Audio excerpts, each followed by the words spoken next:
तेरे बिना जिंदगी से कोई शिकवा तो नहीं, शिकवा नहीं। तेरे बिना जिंदगी भी कोई जिंदगी तो नहीं, जिंदगी नहीं। वेलकम। चलिए हम लोग फॉर्मूला शीट बना रहे हैं, ठीक है। और चलिए काम पे चलते हैं।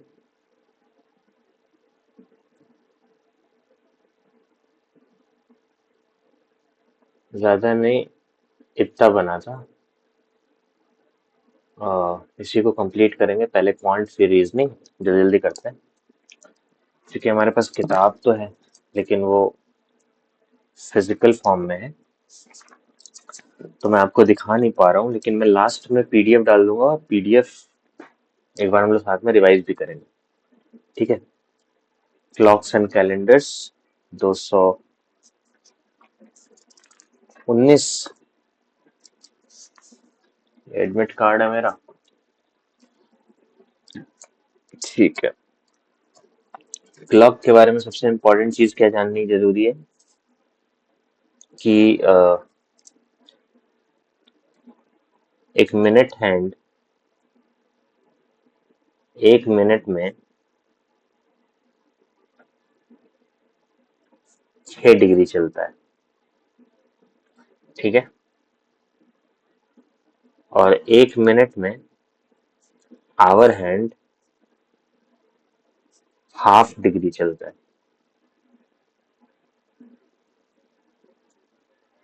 ठीक है। हाँ, ये पहली बात जानने लायक है।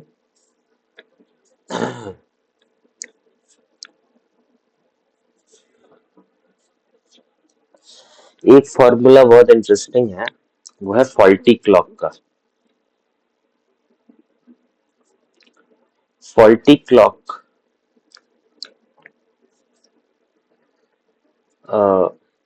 उसका फॉर्मूला है कि time gained slash lost by clock is equal to 720/11 minus M times, अरे यार ये क्या है, माइनस एम टाइम्स 60 × 24/m, ठीक है। यहाँ m क्या है?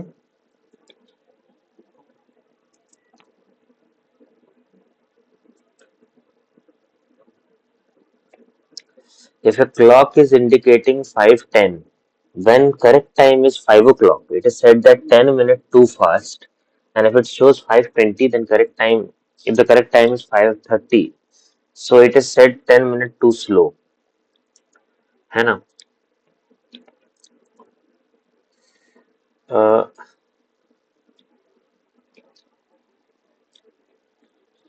M is the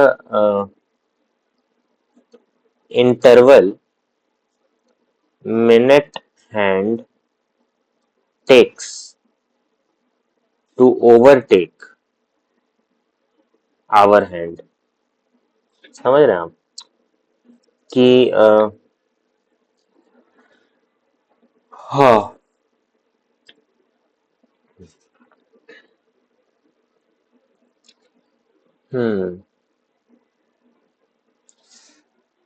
ये तीसरा हो गया।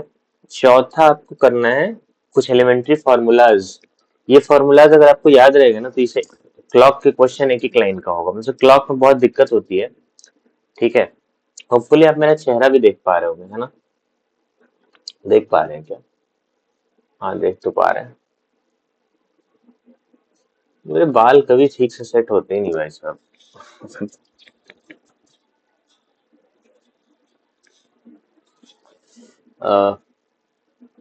ठीक है, तो चलिए कुछ फॉर्मूलाज देख लेते हैं clock related. Formula 1, two hands of the clock will be together between n and n plus 1 o'clock at 60 n by 11 minutes past n o'clock. मतलब दो हाथ of clock, hour hand minute hand दोनों coincide करेगा n और n plus 1 के बीच में, between n and n plus 1 o'clock. कब करेगा? 60 n by 11 minutes past n o'clock. मतलब 4 या 5 बजे की, मान लो पूछा कि 4 बजे और 5 बजे के बीच में वो कौन सा टाइम है जिस टाइम पर घंटे की सुई और मिनट की सुई कोइंसाइड करेगी। तो आंसर होगा 60 इंटू 4/11, 240/11, यानी कि 21.81 यानी 22 मिनट्स ऑलमोस्ट। इन 4:21, 4:22 पे दिस विल हैपन। ठीक है ना?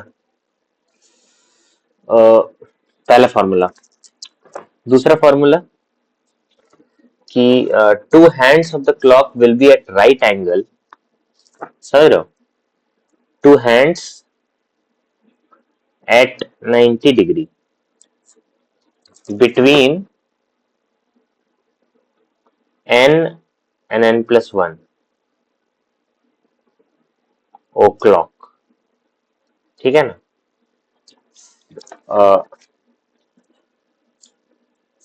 वो कब है? वो है 5n plus minus 15 into 12/11 minute past n o'clock. ठीक है ना?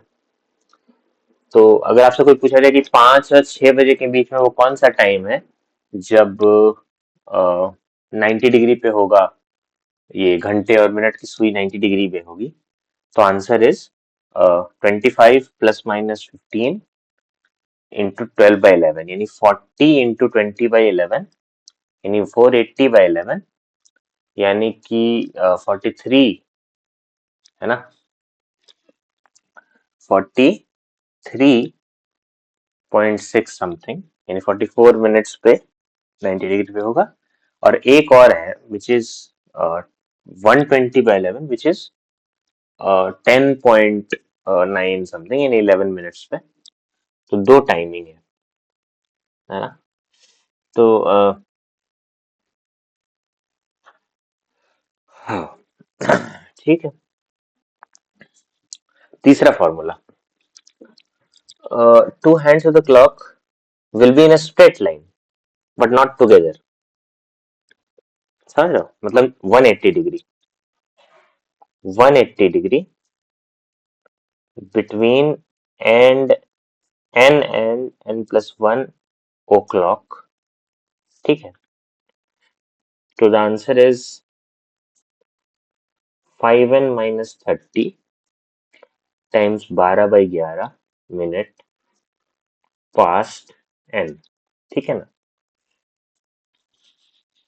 अच्छा, ये दो फॉर्मूले हैं। अगर n ग्रेटर देन 6 होगा तो ये फॉर्मूला है, n लेस देन 6 होगा तो एक और फॉर्मूला है, उसका है 5n प्लस 30, वो माइनस 30 था, ये प्लस 30, 12/11 मिनट पास्ट n। ठीक है ना? सी हो गया, डी आ जाइए। इसका मतलब क्या है कि इस फॉर्मूले में आप डालिएगा तो आपको बता देगा कि भाई किस टाइम पे बिटवीन 6 और 7, 4 और 5, तो उसमें किस एंगल पे, किस किस टाइम पे दोनों के बीच का एंगल 180 डिग्री होगा। आप यहाँ अंदाज से काम नहीं कर सकते, एग्जैक्ट टाइम चाहिए। आप ये नहीं बोल सकते कि अच्छा 6 बजे भी तो 180 डिग्री पे होता ही है। नहीं, 6 बजे नहीं होता है, वो दिखता है सीधा लेकिन वो सीधा है नहीं। ठीक है ना? तो चौथा फॉर्मूला क्या है? n और n plus 1 o'clock के बीच में the two hands of the clock are t minutes apart. Interesting. The two hands of the clock are t minutes apart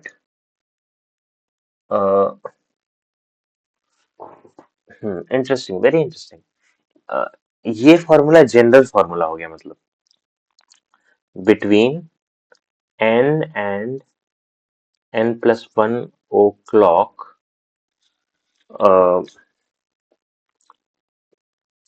t minutes apart.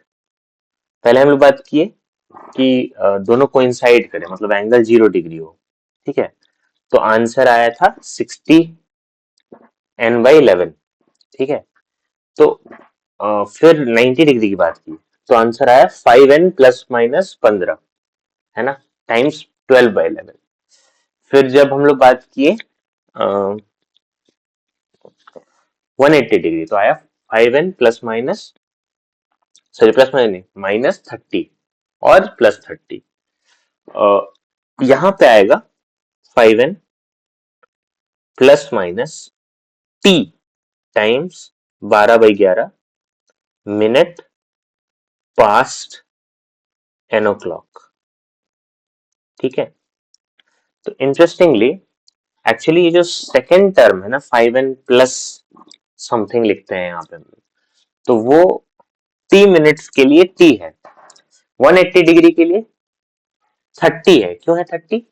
क्योंकि आप देखिए कि 5n क्या कह रहा था मैं, हाँ, 1 मिनट में 6 डिग्री, तो 180 डिग्री कितने मिनट्स में? 30 मिनट्स में। तो हाँ 30 लिख जाता है, यही है फॉर्मूला, ठीक है। Angle between hands of a clock, ठीक है। क्या ये याद करने की जरूरत है? हम्म,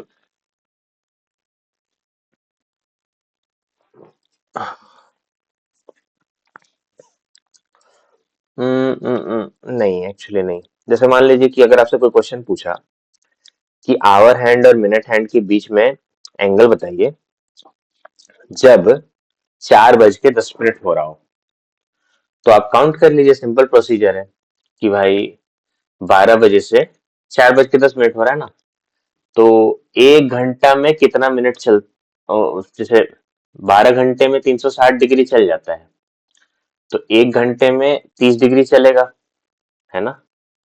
तो 4 घंटे में 120 डिग्री चलेगा, है ना। और 10 मिनट यानी 1/6 घंटा, 1/6 घंटा, 1 घंटा में 30 मिनट, तो 1/6 घंटा में 5 मिनट, सॉरी क्या बोल रहे हैं, 1 घंटा में 30 डिग्री, तो 1/6 घंटा में 5 डिग्री, तो 125 डिग्री चला 4:10 में आवर हैंड।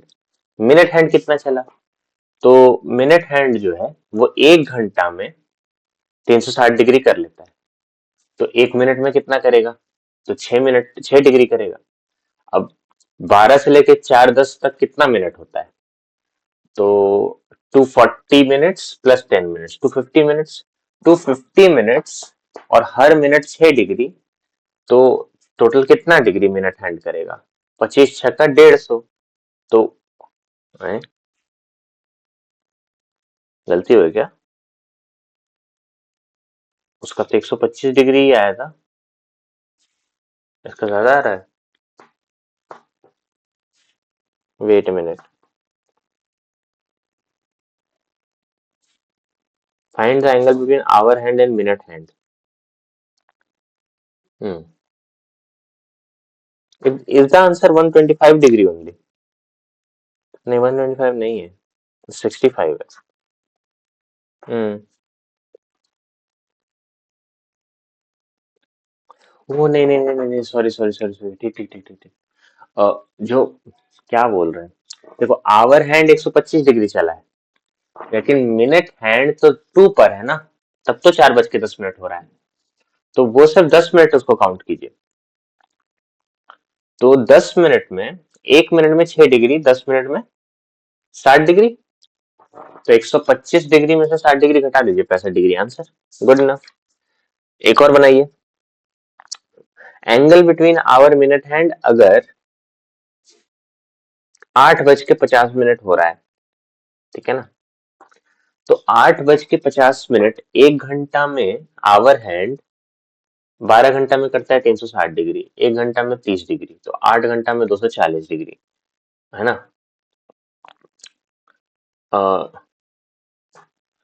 तो 60 मिनट में आवर एंड करता है 30 डिग्री, यानी 1 मिनट में हाफ डिग्री, तो 50 मिनट में 25 डिग्री, है ना।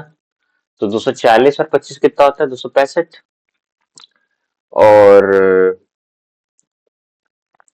और मिनट हैंड कितना करता है, तो मिनट हैंड जो है वो करेगा आपका, अगर वो 50 पर है तो इसका मतलब है कि वो 10 पर है बेसिकली, मिनट वाला। तो 1 घंटे में वो 360 कर लेता है, तो 1 मिनट में कितना करेगा, 6 डिग्री। तो 50 मिनट में कितना करेगा, 300 डिग्री। 300 और 265, तो 35 हो गया। हाँ सही। तो इसका मतलब इसको हमको याद करने की जरूरत नहीं है, ये बहुत सिंपल प्रोसीजर है, ये आप कर लीजिएगा। ठीक है, तो इस हिसाब से फिर कैलेंडर क्लॉक खत्म हो गया। अब आ जाइए कैलेंडर्स में, ठीक है। तो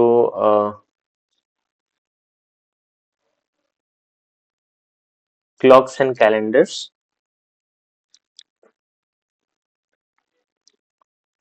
एक ऑर्डिनरी ईयर में 52 वीक्स होते हैं और एक एक्स्ट्रा दिन होता है, 365 दिन होता है।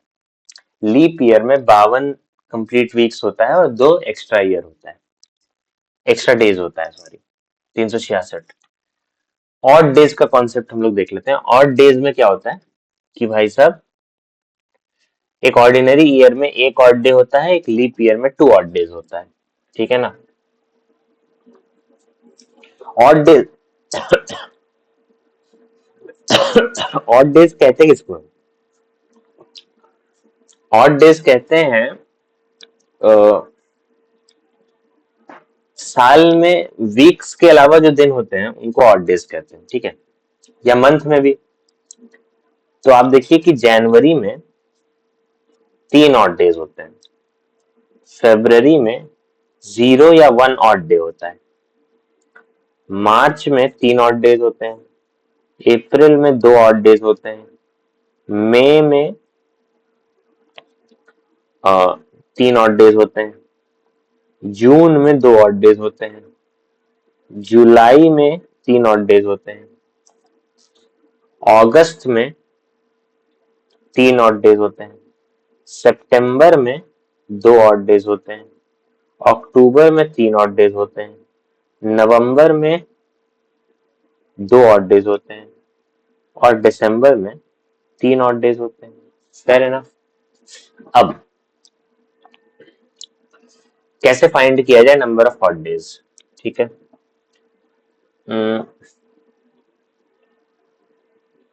52 से डिवाइड करना होता है तब ऑड डेज निकलता है, इंपॉर्टेंट नहीं है, आपको बेसिक पता है ना।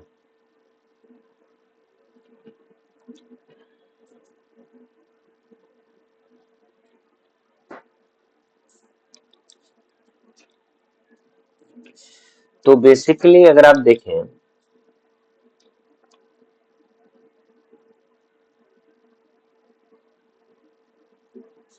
100 साल में 5 ऑड डेज होते हैं, ठीक है।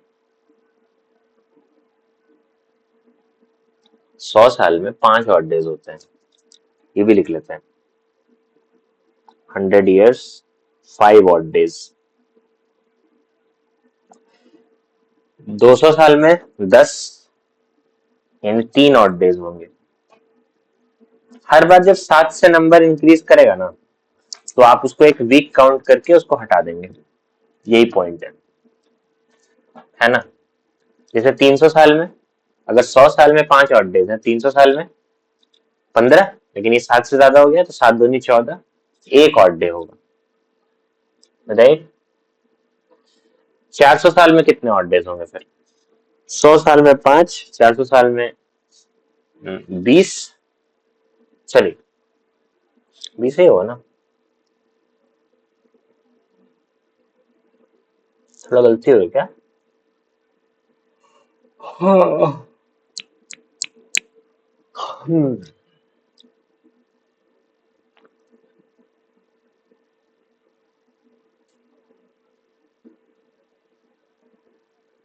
अच्छा, 400 जो ईयर है वो लीप ईयर है, तो एक एक्स्ट्रा आपको ऐड करना होगा। ठीक है, फेयर इनफ। तो ईयर का मामला ये है,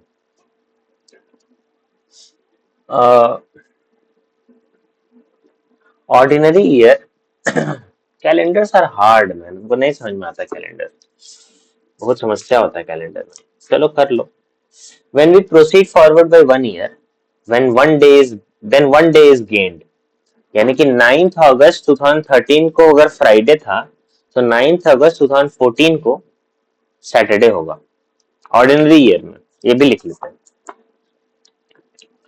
ऑर्डिनरी ईयर में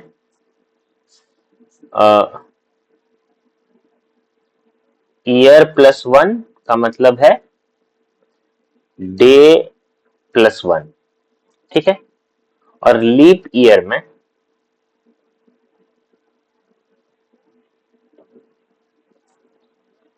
में क्या है, अगर आप एक साल आगे जाते हैं तो 2 दिन गेन होता है। ठीक है, कि ईयर प्लस वन का मतलब है डे प्लस टू। ठीक है, सिमिलरली वाइस वर्सा माइनस वाला भी है कि अगर एक साल पीछे जाते हैं तो 2 दिन घटता है ना। ठीक है, अगर एक क्वेश्चन ही तो आता है फेमस, वो क्या है कि इस डेट को कौन सा डे था, है ना। तो find a particular day on the basis of given day and date. ठीक है ना। तो कहता है कि firstly you have to find the number of odd days between the given date and the date for which the day is to be determined. ठीक है, एक तो ये सवाल होता है, एक सवाल और होता है जिसमें पहले से डेट नहीं दिया रहता है कि इतना तारीख को अगर फ्राइडे था तो इतना तारीख को क्या होगा। एक तो ये सवाल है। एक सवाल है कि सीधे कोई रैंडमली पूछ दिया कि बताओ 26 अगस्त 2045 को कौन सा दिन होगा। ये भी सवाल होता है। तो दोनों को देख लेंगे हम लोग। Two types of questions in calendar, one date day one is given and date day two is asked. ठीक है, तो कैसे चलेगा? ऐसे चलेगा कि firstly you have to find the number of odd days between the given date and the date for which the date will be determined. The day for a particular date to be determined will be that day of the week which is equal to the total number of odd days, and this number is counted forward from the given day. In case the given day comes before the day to be determined, but if the given day comes after the day to be determined, then the same counting is done backward from the given day. भाई साहब बहुत confusing भाई। चलो try करते हैं, एक सवाल बनाएंगे, अगर बन जाएगा तो मतलब आता है। फिफ्थ, इसके इंग्लिश मुझे डिकोड करना मुश्किल हो गया मेरे लिए, बताओ। अगर 5 जनवरी 1991 को सैटरडे है तो बताना है कि 4 मार्च 1992 को क्या होगा। ठीक है ना। तो देखिए, जनवरी में अगर आप देखें तो 26 दिन बचा हुआ है, यानी कि कितने ऑड डेज, नहीं 26 दिन नहीं, यहाँ पे ऑड डेज सीधे काउंट होता है ना शायद। तो ऑड डेज जो है वो 3 है जनवरी में, मन में करते हैं। ठीक है, 3 ऐड कर दो ना सीधा। 1991 है ना, 1991 लीप ईयर तो नहीं है ये। तो 3 3 6, 2 8, 3 11, 2 13, 3 16, 3 19, 2 21, 3 24, 2 26 और 3 29। 29 के बाद फिर 3 32, एक 33, राइट। तो 33 दिन का हो गया आपका ऑड डेज। ठीक है ना। 33 दिन तो होता नहीं है, 7 से डिवाइड करना पड़ेगा, तो 7 चौक 28, 5 दिन बचेगा, है ना। तो 5 दिन और plus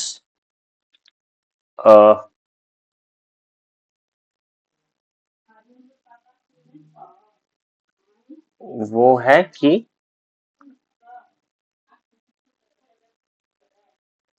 6, 7, 8, 9, right? Just give me a second.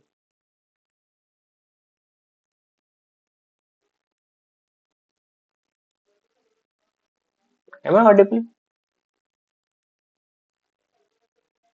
Yes. Okay. So, is it Monday? The answer is Wednesday. गलत हो गया। चलिए देखते हैं। Number of days between 5th January 1991 and 4th मार्च 1992। तो सबसे पहले तो 365 में से 5 दिन हटा दिया और 31 दिन जनवरी का, 29 दिन फरवरी का और 4 दिन मार्च का। तो ओ इंटरेस्टिंग, इस तरीके से बनाया ना, हम मंथली और डेज जोड़ रहे थे। तो 360 दिन इधर हो गया, फिर आपका 64 दिन इधर हो गया, तो 424 दिन। अगर आप उसको 7 से डिवाइड करो तो 4 ऑड डेज आता है। 4 ऑड डेज यानी Monday, sorry, Sunday, Monday, Tuesday, Wednesday. Good enough, fair enough. एक सवाल और बनाएंगे, आपको लगता है बना लेंगे ये वाला। क्वेश्चन है, अरे यार ये कैसे हो गया, कि 5 नवंबर 1987 को कौन सा दिन होगा अगर 4 अप्रैल 1988 को मंडे था? ठीक है, इंटरेस्टिंग है। कि निकालते हैं फिर। 5 नवंबर, I'm just not sure if, ठीक है, fair enough. Give me a second.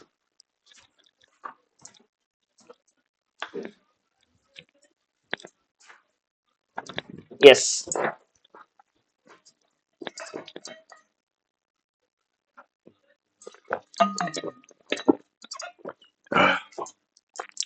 हाँ जी, तो 5 नवंबर 1987 से काउंट करते हैं, ठीक है? तो 25 दिन बचे नवंबर में, 31 दिन बचे दिसंबर में। 25 31 कितना हुआ? 56। अब तक 56। उसके बाद जनवरी में बचे का 31, 1988 तो लीप ईयर है, 31 29 हो गया 60, मार्च हो गया 31, तो 60 हो 91, 91 और 4 विच इज 95। 95 आपको क्या करना है, इसमें 7 से डिवाइड कीजिए, तो 7 एकम 7, 7 21, है ना? तो 4 दिन बचेगा ऑड डेज। अब ये 4 दिन घटाना है actually,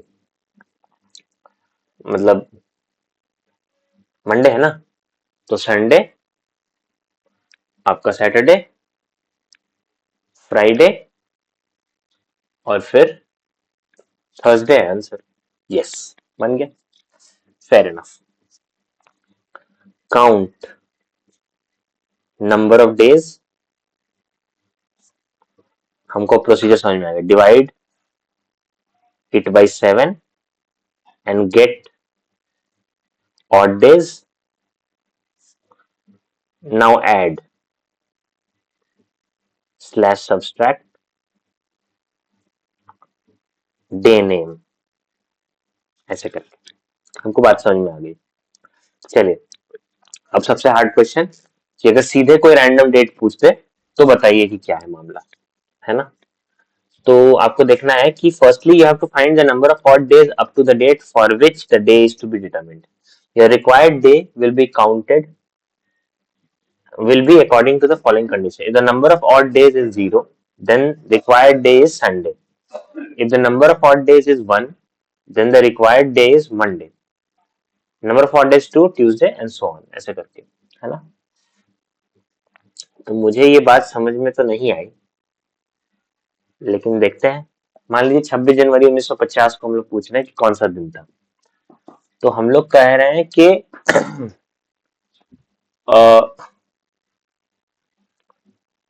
number of odd days निकाल लेंगे उतना दिन तक, ठीक है? तो 1600 साल, फिर 300 साल अच्छा, आप कह रहे हो कि आप 0 से लेकर के 1950 तक का आप ऑड डेज निकाल लोगे। Okay, big claim. ठीक है, सही तो है। 1600 साल में बांट दिया। पहले 1600 साल, फिर 300 साल, फिर 49 ईयर्स, प्लस एक odd odd days of 26 days of January. ठीक है, इंटरेस्टिंग।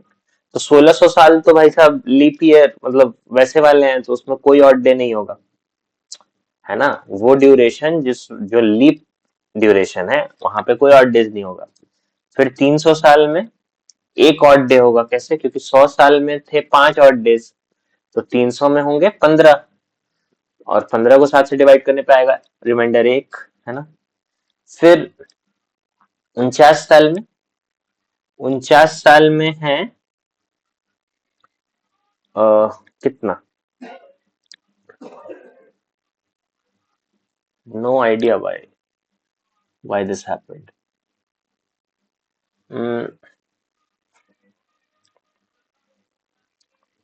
26 डेज में तो 5 ऑड डेज हो गए। हमको इसका नहीं समझ में आया कि 49 साल में, अच्छा समझ गया, 49 साल में कितना लीप ईयर होगा। अगर आपसे पूछा जाए तो हर चौथे साल पे लीप ईयर होता है। तो 4, 8, 12, 16 क्या गो हुआ ये से? 40 तक जाएगा तो 10 गो होगा, 48 तक जाएगा तो 12 गो होगा। तो 12 लीप ईयर यानी 12 × 2, और प्लस बचा जो 37, वो हुआ नॉर्मल ईयर। तो आपका 12 × 2 प्लस 37 आप कर सकते हैं, है ना। तो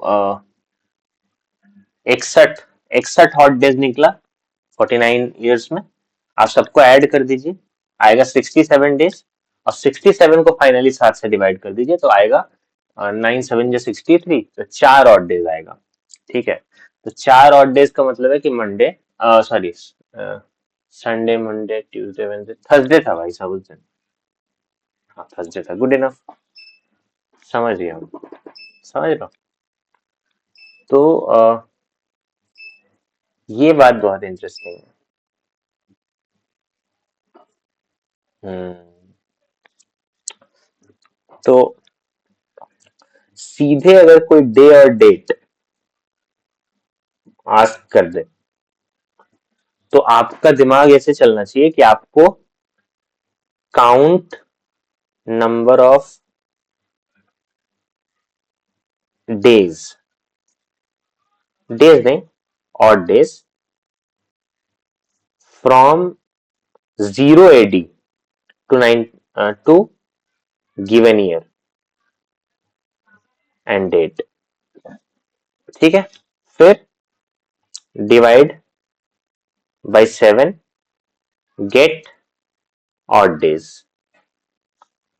फिर 0 odd day, 1 odd day, 2 odd day, 3 odd day, 4 odd day, 5 odd day, 6 odd day. 0 है तो संडे, 1 है तो मंडे, 2 है तो ट्यूसडे, या तो Wednesday, Thursday, Friday, Saturday. Fair है ना। चलिए, अनेरिये। हाँ, तो क्लॉक्स एंड कैलेंडर्स खत्म हुआ इतनी मेहनत के बाद, ठीक है ना। अब आ जाइए, क्लॉक्स एंड कैलेंडर्स हो गया। अब आ जाइए सेट्स एंड फंक्शंस में। सेट्स एंड फंक्शंस आता ही है मोस्टली हमको। ये सब तो कुछ नहीं है, ये सब तो सिंपल चीजें हैं, डेफिनेशन की चीजें हैं, है ना। वेन डायग्राम अगर आपको आता है तो आपको सेट्स आता है, ठीक है ना।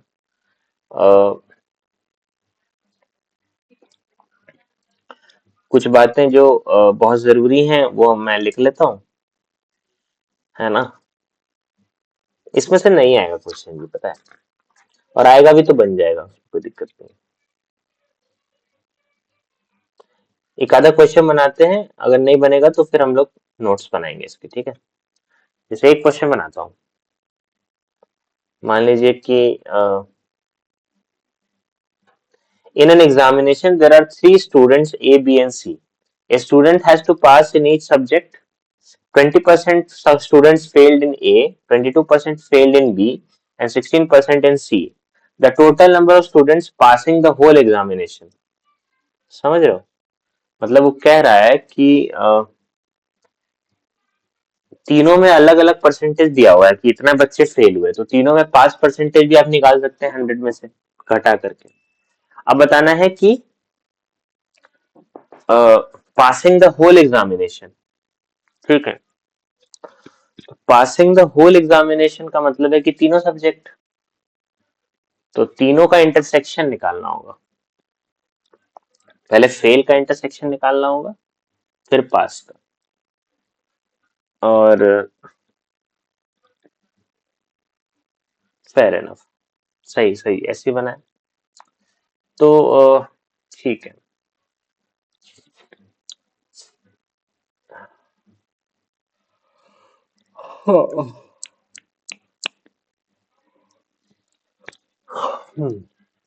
फंक्शंस में भी सिंपल ही होता है, फंक्शंस हार्ड नहीं होता। एक क्वेश्चन ये है, अगर मैं आपसे ये पूछूं कि हाँ ये तो सिंपल है भाई, कोई दिक्कत, ठीक है। सेट और फंक्शन में कोई नोट्स नहीं बनेगा because is very simple. Probability में आते हैं। इस बार प्रोबेबिलिटी सुने हैं कि सबको हालत टाइट किए हुए है, हम लोग पढ़ लेते। प्रोबेबिलिटी सिंपल होता है, ठीक है। मतलब ये सब तो आता ही है मुझे, एडिशन सब्ट्रैक्शन ये सब आता है मुझे। मुझे दिक्कत होती है प्रोबेबिलिटी में कंडीशनल इवेंट्स में, बेस थ्योरम में। तो बेस थ्योरम आपको पता होना चाहिए। जैसे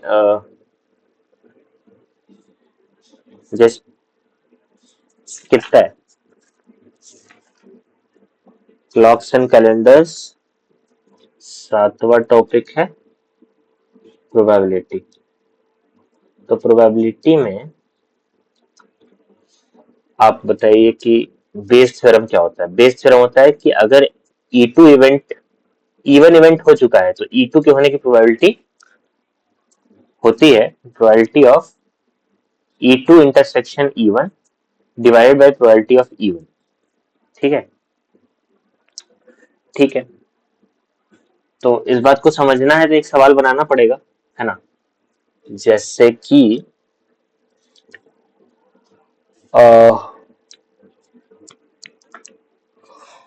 what the hell, if a pair of dice is thrown simultaneously, then find the probability that sum is obtained at 9 when there is an odd number on the first die. ठीक, interesting हो गया ना मामला। बनाते हैं, मान लीजिए, चलिए हम किसी और कॉपी में बनाते हैं, इस कागज में बनाते हैं। तो इवन इवेंट है कि पहले डाइस पे ऑड नंबर आया है, मतलब 1 3 5 आया होगा, इसी में तो आया होगा। तो इसकी आने की संभावना कितनी है, 1/3 हो गई। और E2 कुछ भी आएगा, क्या क्या आना चाहिए, अगर टोटल सम जो है वो 9 है तो E2 क्या आना चाहिए, E2 आना चाहिए 8 6 और 4। तो 8 तो आने से रहा, 6 और 4 आएगा, यानी कि इसका 1/4 हो गया प्रोबेबिलिटी। 1/4 थोड़ी होगा, 1/3 होगा, राइट। अरे तो पगला, ऊपर वाला का 1/2 होगा ना, 3/6 1/2। चलिए, तो probability of E1 give sorry E2 given that E1 has occurred is probability of E2 intersection E1 divided by probability of E1, ये तो होता है। तो प्रोबेबिलिटी ऑफ E1 है 1/2, तो नीचे 1/2 लिख दिए, ऊपर इन दोनों का इंटरसेक्शन कि भाई साहब ये वाला ऑड भी आए और ये 9 भी आए, यू अंडरस्टैंड। तो हम्म तो that is when 6 and there are 3, यहाँ 4 वहां 5, यही तरीका है। तो सिर्फ दो तरीके हैं जिसमें ऐसा हो सकता है, but two out of what? अगर सिर्फ सिर्फ ये रहता कि 9 आना चाहिए जोड़ करके, तो टोटल पॉसिबल स्पेसेस क्या होती? पहले डाइस में 1, दूसरे में 5, दूसरे डाइस में 2, दूसरे में नहीं नहीं 5 नहीं, 1 के साथ तो पॉसिबल ही नहीं होता, 3 के साथ पॉसिबल होता, 6, 4, 5, 5, 4, 6, 3, हाँ 2/4 है ना।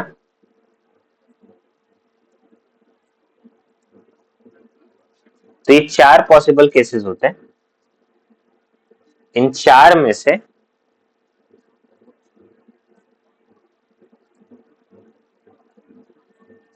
जो पहला डाइस है उस पे ऑड 2 जगह पे आ रहा है, ठीक है ना।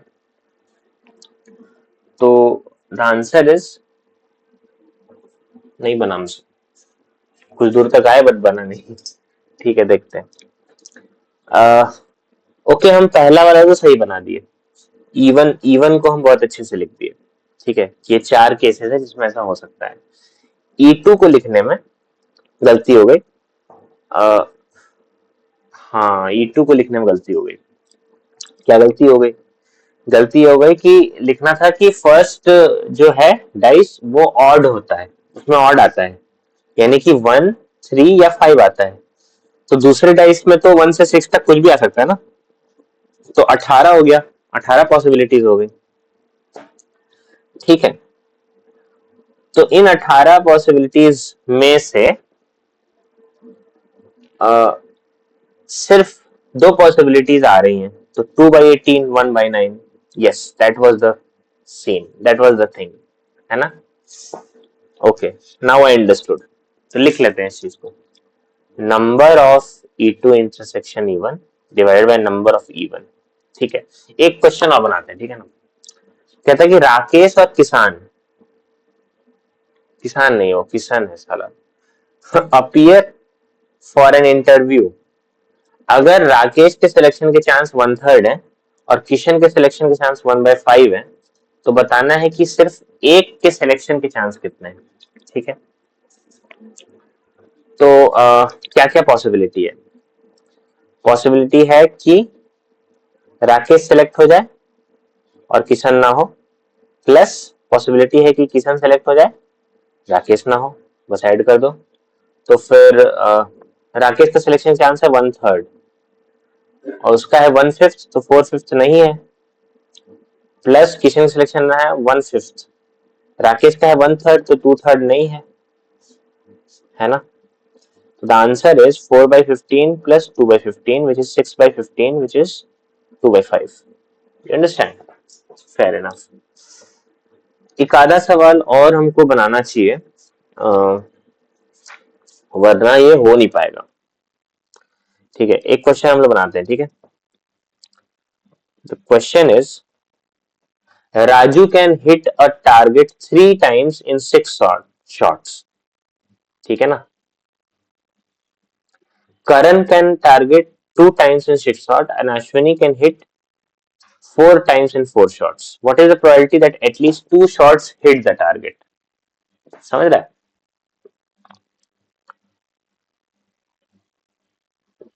तो interesting. Is the sound coming to you?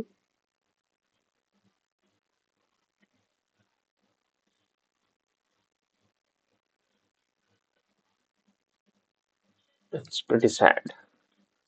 हाँ तो क्या तरीका है? एटलीस्ट टू मतलब 2, 3, 4, 5 ऐसे, मैक्सिमम कितने लग सकते हैं कि भाई 3, 2, 5, 4, 9 शॉट्स लग सकते हैं। तो 2, 3, 4, 5, 6 ऐसे चलेगा मामला। और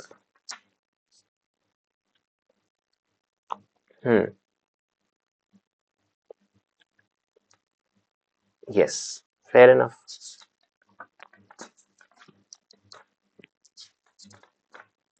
एक्चुअली पता है, जब जनवरी के आसपास सीसैट प्रैक्टिस करेंगे ना इतने अच्छे अच्छे क्वेश्चन है इसमें, अगर ये पूरी किताब सॉल्व कर गए तो I can even score 200 out of 200। मतलब not that it is important, but score करने में मजा तो आएगा। खैर, ठीक है, तो प्रोबेबिलिटी को भी हम लोग कंप्लीट मानते हैं। सिर्फ इसी में मुझे प्रॉब्लम होती है, बाकी सब आता है मुझे। परम्यूटेशन कॉम्बिनेशन ना,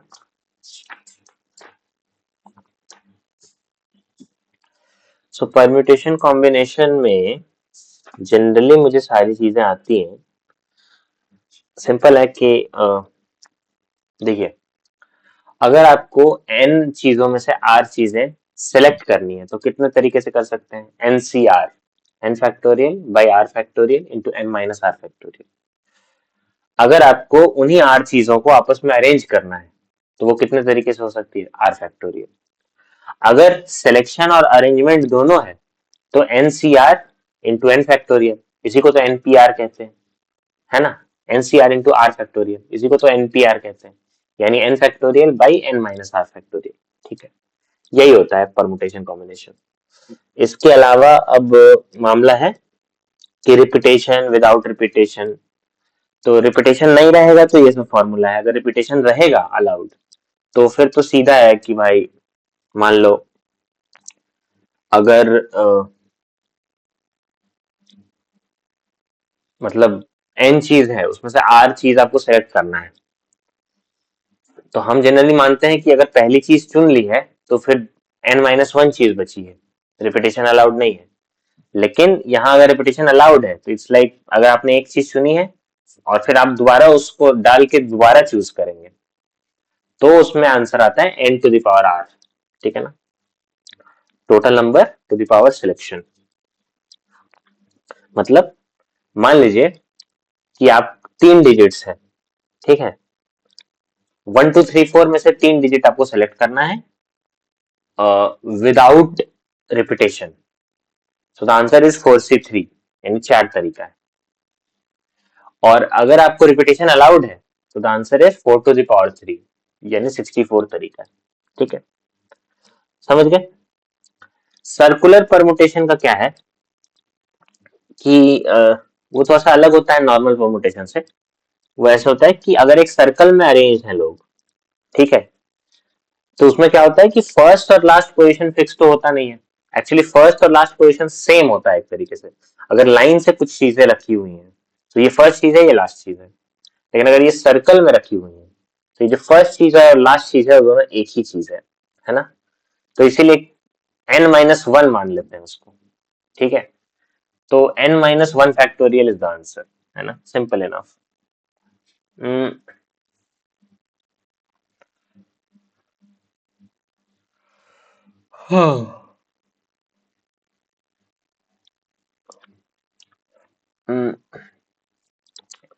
अच्छा, सर्कुलर परम्यूटेशन एक थ्रेड के निकालिए तो थ्रेड के अलोंग क्या होता है कि आप कोई चीज थ्रेड के अलोंग अगर अरेंज कर रहे हैं तो आप या तो क्लॉकवाइज ऑर्डर में करेंगे या तो एंटी क्लॉकवाइज ऑर्डर में, और दोनों उसके लिए सेम ही है ना? There is no need to distinguish between it, है ना? तो n-1 फैक्टोरियल बाई 2 हो जाता है मामला, बस और कुछ नहीं। कॉम्बिनेशन वगैरह सीख गए। कुछ फॉर्मूले हाँ बहुत इंपॉर्टेंट है, ये एग्जाम में आएगा तो मैं भूल सकता हूँ।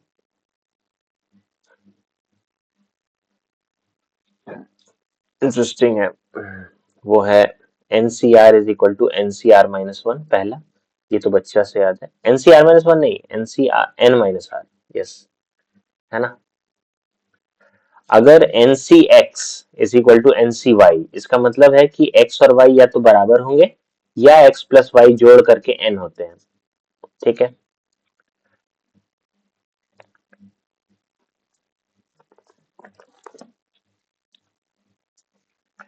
तो basically NCR plus NCR-1, sorry क्या बोल रहा हूँ, n+1 CR is equal to, नहीं यार उल्टा सीधा लिख दिया कुछ भी, NCR plus NCR-1 is equal to n+1 CR। ये अच्छा फॉर्मूला है।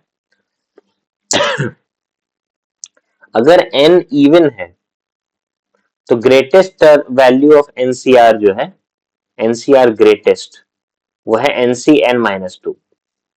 अगर n ऑड है तो एनसीआर की ग्रेटेस्ट वैल्यू है nC n plus one by two या nC n minus one by two. मैंने दोनों निकाल लीजिए, दोनों में जो सबसे ज्यादा दिख रहा है वो आपका सही आंसर होगा। पांचवा, नहीं रे, इनफैक्ट दोनों की वैल्यू सेम होगी ना, because NCR is equal to NCN minus R. तो n minus N plus one by two कितना होता है, 2n minus N minus one, n minus one by two. Yes, तो दोनों की वैल्यू सेम होगी हमेशा। यस। तो हाँ, एक important, nC zero plus nC one plus nC two plus dot dot dot plus nC n is equal to two to the power n. ठीक है। और अगर आप सिर्फ इवन का ले लो, nC zero plus nC two plus nC four plus dot dot dot is equal to nC one plus nC two, sorry nC three plus nC five, मैंने ऑड का ले लो सिर्फ, तो it is two to the power N minus one, है ना। ठीक है। अब बताइए, मान लो एक क्वेश्चन है, ये आया था यूपीएससी में, कि अगर each person's performance compared with all other persons is to be done to rank them subjectively, how many comparisons are needed in total if there are 11 persons? Question है कि भाई एक कंपटीशन है, 11 लोग पार्ट लिया है और हर दो आदमी को आपस में कॉम्पीट कराना है, कंपैरिजन करना है, तो कितना तरीका से हो सकता है? तो 11C2, 11C2 यानी 11 factorial by 9 factorial into 2 factorial. तो 11 फैक्टोरियल बाई 9 फैक्टोरियल हो जाएगा 11 इंटू 10 बाई 2 फैक्टोरियल 2, यानी कि आंसर है 55। यस, गुड, ठीक है।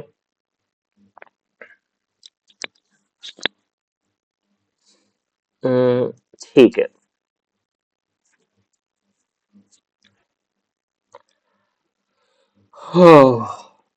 एक बहुत इंटरेस्टिंग क्वेश्चन ये है कि अगर P प्लस क्यू थिंग्स है, ठीक है, तो कॉम्बिनेशन होगा P plus one into Q plus one minus one. ठीक है, मतलब 4 ऑरेंज है, 5 पाइनएप्पल है, 7 वाटरमेलन है मान लीजिए, तो कितना तरीका से एक आदमी फ्रूट चाट बना सकता है? Answer is 4 plus one into 5 plus one into 7 plus one minus one, यानी कि 5 इंटू 6 इंटू 8 माइनस वन, 239 तरीके से वो बना सकता है। n गिवन ऑब्जेक्ट्स में से आपको वन और मोर ऑब्जेक्ट सेलेक्ट करना है। अच्छा, ये तो सिंपल है, ठीक है।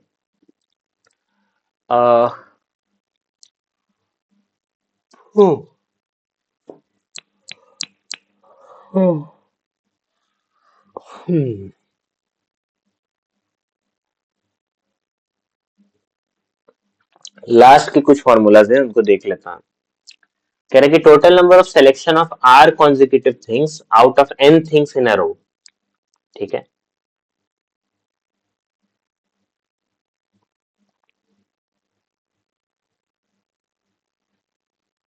इंटरेस्टिंग है, ये आ सकता है question. Number of selections of r consecutive things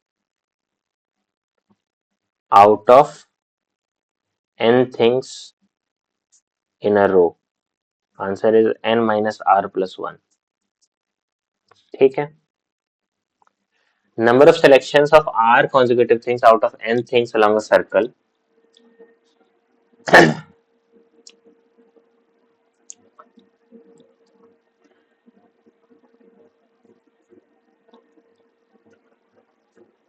हाँ।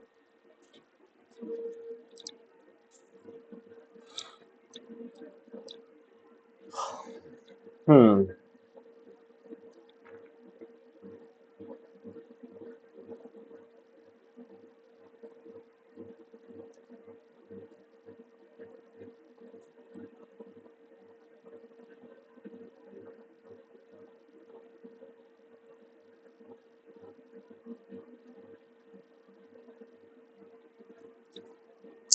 ठीक है, फेयर इनफ, हो जाएगा, इससे इतना से हो जाएगा काम।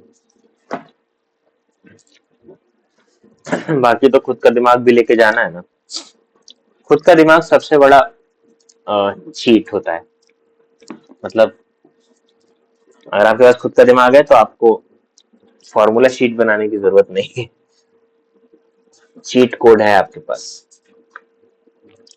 चलिए, तो परमुटेशन कॉम्बिनेशन भी हो गया। अब आते हैं सिंपल कंपाउंड इंटरेस्ट में। सिंपल कंपाउंड इंटरेस्ट तो पढ़ाया भी था मैंने, तो ज्यादा देर नहीं लगेगी। सिंपल चीजें लिखते जाओ, एस आई एंड सी आई। तो सिंपल इंटरेस्ट का फॉर्मूला आता है ये P R T by 100। Compound interest का फॉर्मूला आता है amount is equal to P into 1 + r/100 to the power n। ठीक है।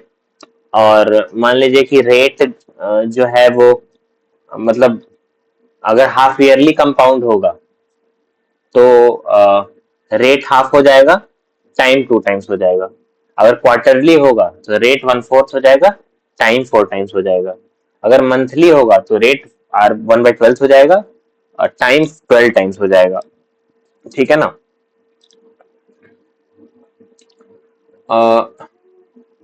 एक सेकेंड। राइट। तो हम लोग जो है बेसिक बातें तो जानते हैं, हम लोग फॉर्मूला लिख लेते हैं, कुछ कुछ इंपॉर्टेंट फॉर्मूले। जैसे कि सिंपल इंटरेस्ट का एक फॉर्मूला है कि if principal becomes n times of itself in t years at r% per year, then t is equal to n-1/r into 100। ये कुछ नहीं है, ये तो मैं प्रूव कर दूंगा। अगर प्रिंसिपल एनपी हो गया है तो इंटरेस्ट कितना मिला होगा, n-1 टाइम्स पी, और वही तो p into R into T by 100 है। तो पी कट गया, टाइम आपने निकाल दिया, खत्म बात। तो इसको याद करने की जरूरत थोड़ी है। फिर सिंपल इंटरेस्ट है कि भाई when the simple interest on a sum at r% in t years is x by y of the sum. ठीक है। मतलब इंटरेस्ट जो है वो x by y p है, तो इनको p into R into T by 100 कर दीजिए, तो p कट जाएगा फिर से। और अगर r और t बराबर है तो r is equal to T is equal to X by Y into 100 का रूट अंडर। ये क्या फॉर्मूला है। ठीक है। फिर एक फॉर्मूला है कि दो ईयर्स, दो ड्यूरेशंस में, दो अलग अलग रेट्स में सेम सम अगर इन्वेस्ट किया गया हो तो दोनों के बीच के सिंपल मतलब इंटरेस्ट अगर डी है तो सम निकालना, which is basic, very basic. इसको तो याद करने की आवश्यकता है नहीं। सिंपल इंटरेस्ट का कोई फॉर्मूला याद करने की आवश्यकता नहीं है मेरे ख्याल से। ठीक है ना। कंपाउंड इंटरेस्ट देख लेते हैं। कंपाउंड इंटरेस्ट में क्या है कि मान लीजिए कि 3 अलग-अलग साल में 3 अलग-अलग रेट हुआ, तो बस वो वाला टर्म 1 + r/100 का पावर लगाते थे ना, अब इसमें अलग-अलग हो जाएगा 1 + r1/100 into 1 + r2/100। ये तो पता है आपको।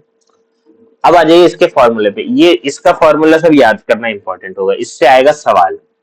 अगर टाइम दिया रहे मिक्स्ड फ्रैक्शन में तो उसका अमाउंट होता है 1p into 1 + r/100 to the power n into 1 + a/b into r/100। Right. ये हो गया मामला। दूसरा बता दीजिए। दूसरा फॉर्मूला है कि अगर कोई सम है उसका कंपाउंड इंटरेस्ट x टाइम्स हो जाता है n1 ईयर्स में और y टाइम्स हो जाता है n2 ईयर्स में, इंटरेस्ट बिकम्स np इन x ईयर्स, और हो जाता है सॉरी n1p, n2p हो जाता है y ईयर्स में। तो n1 to the power 1/x is equal to n2 to the power 1/5। इसको प्रूफ कर दो। तो n1p अमाउंट, अमाउंट का बात करेंगे ना हम लोग, तो ये तो अमाउंट नहीं है ना, कंपाउंड इंटरेस्ट इतना हो गया है। तो कंपाउंड इंटरेस्ट का हो गया है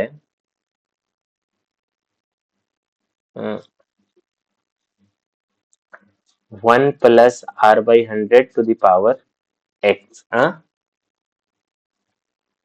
क्या लिख रहे हैं? एक्स एन 1 वाई एन 2, है ना? तो उल्टी सीधी एकदम फॉर्मूला उल्टा सीधा लिख लिया हम,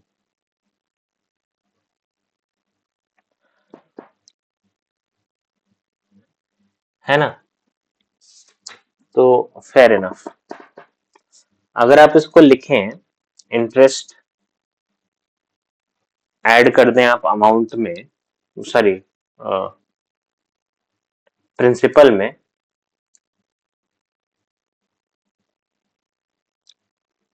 राइट? Fair enough. ठीक है, आ जाइए।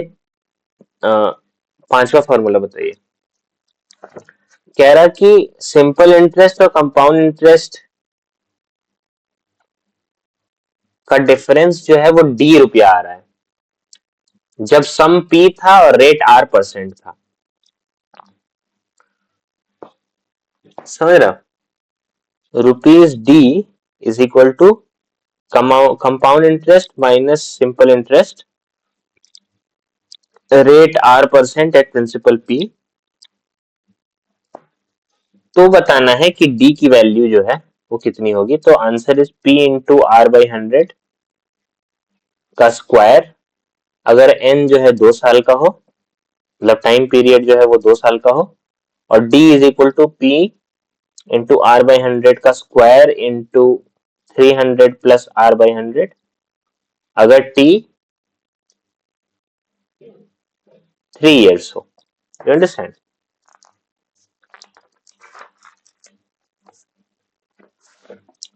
Late us not okay.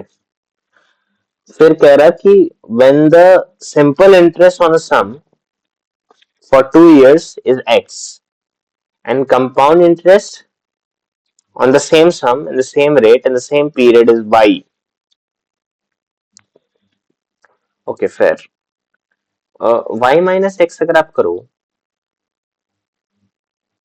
हम्म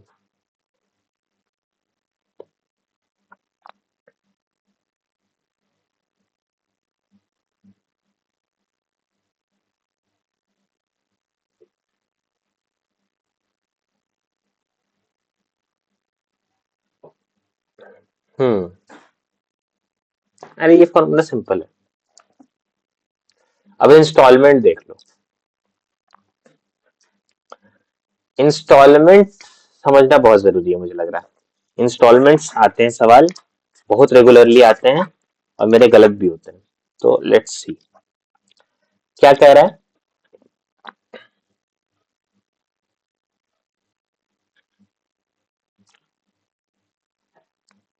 कि भाई अगर एक आदमी ने 200 रुपए लिए बैंक से, अगर वो, अच्छा, the value of each installment is kept constant even when the interest charged on each installment vary for each installment। ठीक है ना? एक क्वेश्चन हमको बनाना पड़ेगा, फिर हम समझेंगे। जैसे मान लीजिए क्या question is, what annual payment will discharge a debt of 424 रुपया इन 4 years eight 4% per annum of interest. ठीक है, 4% लग रहा है, 4 साल में लौटाना है 424 रुपया। तो एनुअल पेमेंट कितनी होगी, है ना? तो what did he do? Annual payment, he used a formula. What the hell, what formula is this? I've never seen this formula. Uh,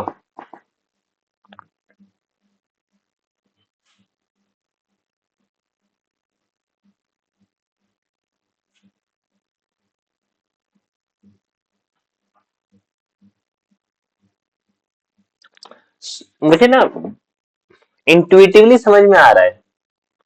100 रुपए और उस पर 4% इंटरेस्ट, 4 रुपए।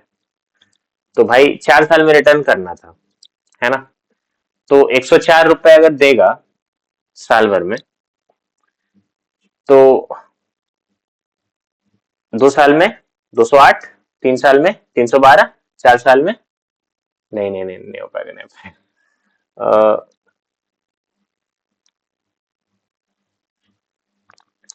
हमको समझ ही नहीं आ रहा इंस्टॉलमेंट, देखना पड़ेगा।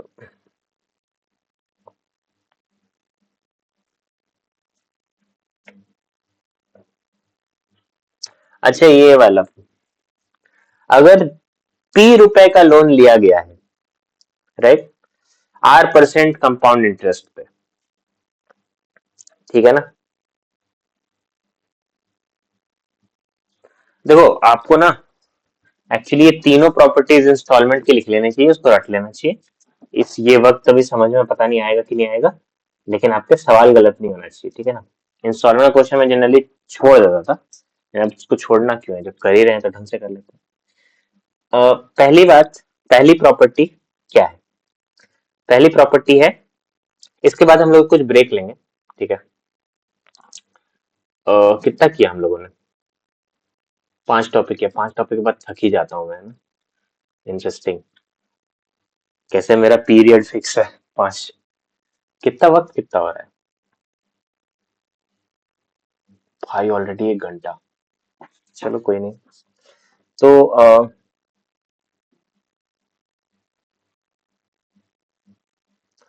तो पहला है P रुपए का लोन, R% का इंटरेस्ट, और per annum N equal yearly installments. तो value of each installment, answer ₹P को आप डिवाइड करेंगे 100/100 प्लस R, फिर 100/100 प्लस R का होल स्क्वायर, प्लस ऐसे करते करते आप जाएंगे 100/100 प्लस R का पावर N। समझ रहे हो, मतलब अगर संख्या दी रहे, समझ रहे हो, ईयर ना दिया रहे कि कितने साल में लौटाना है, लेकिन दिया रहे कि N इक्वल इंस्टॉलमेंट्स में लौटाना है, समझ रहे हो, वो कुछ भी हो सकता है, तो ये रहेगा मामला। दूसरा, अगर Z रुपए का उधार है जिसको N इंस्टॉलमेंट्स में लौटाना है, ठीक है ना, और वैल्यू ऑफ ईच इंस्टॉलमेंट दी हुई है P, मतलब जो लास्ट टाइम में हम लास्ट फॉर्मूला में हमने निकाला था वो इसमें दिया हुआ है, वैल्यू ऑफ ईच इंस्टॉलमेंट दिया हुआ है, तो डेट अमाउंट, इंटरेस्टिंग, ये डेट है और डेट अमाउंट में अंतर होता है, समझ रहे आप, क्यों अंतर होगा। डेट मतलब अब 100 रुपए का उधार लिया तो वो डेट है, लेकिन डेट अमाउंट क्या है, वो डेट प्लस उस पर चढ़ने वाला इंटरेस्ट, ब्याज, ब्याज है ना। तो डेट अमाउंट अगर आपको निकालना है तो द आंसर इज, ओ नहीं सेम ही मानना है, अच्छा अच्छा अच्छा अच्छा, मतलब इनमें आपस में रिलेशन है, ये कह रहा है Z is equal to NP plus PR/100x into N/N-1/2। अच्छा, यहाँ पे x जो है वो है 1 अगर ईयरली पेमेंट है, यहाँ पर एनम कहीं लिखा हुआ नहीं था ना, अगर 2 है अगर हाफ ईयरली पेमेंट है।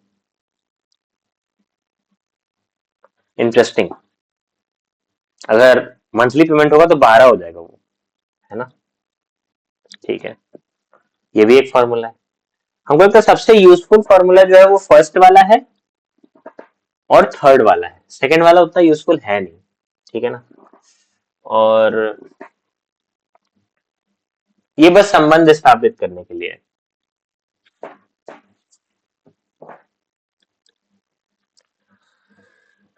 तो थर्ड वाला देख लेते हैं। एनुअल पेमेंट बताना है। अगर यहाँ पे ये नहीं लिखा हुआ है कि कितने इक्वल इंस्टॉलमेंट्स, यहाँ लिखा हुआ है कि टी इयर्स में पे करना है, पी रुपए का loan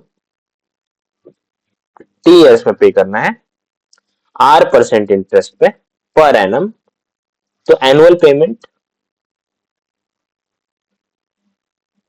is equal to 100T by 100T plus RT into T-1/2। Very interesting. अब बना देंगे ये सवाल। 424 रुपए 4 साल में देने हैं 4% इंटरेस्ट पे, बताओ कि एनुअल पेमेंट कितना होगा। Answer is 100 into 424 by 400 plus 16 गुने 3/2, यानी 8 गुने 3 24, 400 प्लस 24 424, और 424 और ऊपर में था 424 इंटू 100, तो 100 हो गया। तो 100 रुपए के एनुअल इंस्टॉलमेंट में मामला हो जाएगा, ठीक है ना। एक और सवाल बनाते हैं इंस्टॉलमेंट का। अगर 9800 का लोन दे रखा है तो 2% कंपाउंड इंटरेस्ट पर एनम पे टू इक्वल, मतलब अभी इक्वल ईयरली इंस्टॉलमेंट्स देने हैं, तो वैल्यू ऑफ ईच इंस्टॉलमेंट्स क्या होंगे, इसमें बनाते हैं, ठीक है। ये फटा हुआ कागज मिला है, इसे बना देंगे हम लोग। तो P की वैल्यू है 9800, R की वैल्यू है 2%, N की वैल्यू है 2। Answer is 9800 divided by 100/100 plus 2 plus 100/100 plus 2 का स्क्वायर, ठीक है ना भाई। तो बाप रे बाप, इतना भयानक कैलकुलेशन, बट हाँ प्रोसेस हम समझ गए, ठीक है। Fair enough, fair enough, fair enough. N number of installments है ना, कहीं कहीं नंबर ऑफ इंस्टॉलमेंट्स दिया हुआ रहता है, कहीं कहीं नहीं दिया रहता है, कहीं कहीं दिया रहता है। थर्ड वाला जो फॉर्मूला है उसमें बस दिया हुआ है कि टी इयर्स पे पे कर देना है, और तो एक तरीके से नंबर ऑफ इंस्टॉलमेंट फिक्स ही हो गया कि अगर पर ईयर पे करना है और टी ईयर पे पे कर देना है तो नंबर ऑफ इंस्टॉलमेंट्स टी हो गए, है ना। अरे भाई 5 साल में पे करना है और साल साल भर में पैसा देना होता है तो 5 बार देना पड़ेगा, सिंपल ना। चलिए, तो ये हो गया इंस्टॉलमेंट, वेरी गुड। तो सिंपल इंटरेस्ट वाले टॉपिक भी खत्म हो गया, ठीक है ना। अब हम लोग एक थोड़ा सा ब्रेक लेंगे। व्हाट डू यू थिंक, मुझे पॉज कर देना चाहिए यहाँ पे या फिर I should upload this and shoot another video? I think I should stop it. Okay, bye bye.